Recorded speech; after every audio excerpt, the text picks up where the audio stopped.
ማ ወደዐከ ረቡከ ወማ ቀላ ጌታ አላሰናበተህም አልተወህም ይላቸዋል። ከረሱል ሰለላሁ ዐለይሂ ወሰለም ቀጥሎ ደግሞ እኛንም እያለን ነው ማ ወደዐከ ረቡከ ወማ ቀላ እያለ ነው ማለት ነው። ብዙ ሰዎች በእኛ ላይ ተስፋ ቆርጠው ሊሆን ይችላል። ይህ ሰውማ በቃ እያሉ በጣም ብዙ ወሬዎችን ሊያወሩብን ይችላሉ። ልባችን ሊደማ ይችላል። ረሱል ሰለላሁ ዐለይሂ ወሰለም አላህ ሱብሓነሁ ወተዓላ ሲላቸው ምን ይላል? ወለቀድ ነዕለሙ አነከ የዲቁ ሰድሩከ ቢማ የቁሉናል። እኛ እናውቃለን ያ ሙሐመድ ልብህ እንደሚደማ ልብህ እንደሚጠብ እናውቃለን። በሚናገሩት ነገር ልብህ እንደሚደማ እንደሚጠብ እናውቃለን ማለት ይሄ ብዙ ጊዜ ሰዎች እኛን አይረዱንም። ማንም እየተረዳኝ አይደለም ለማን እናገር ጉዳይን ብለን ልናስብ እንችላለን። አላህ ግን እኔ አውቀዋለሁ። ወለቀድ ነዕለሙ አነከ የዲቁ ሰድሩክ ብዙ ሰዎች በሚናገሩ ነገር ልባችን ሊጎዳ ይችላል። አላህ ግን ያን ነገር ያውቃታል። ከዛ በኋላ በዛው ላይ ሶሉሽን አላህ ሱብሓነሁ ወተዓላ ያስቀምጥላቸዋል።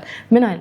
ፈሰቢ ቢሐምዲ ረቢከ ወቁም ሚነ ሳጂዲን ጌታህን አጥራ ከዛስ ከአመስጋኝ ሁን ጌታህን አጥራ ከአመስጋኝ ሁን ወቁም ሚነ ሳጂዲን ከሰጋጆችም ሁን ይላቸዋል።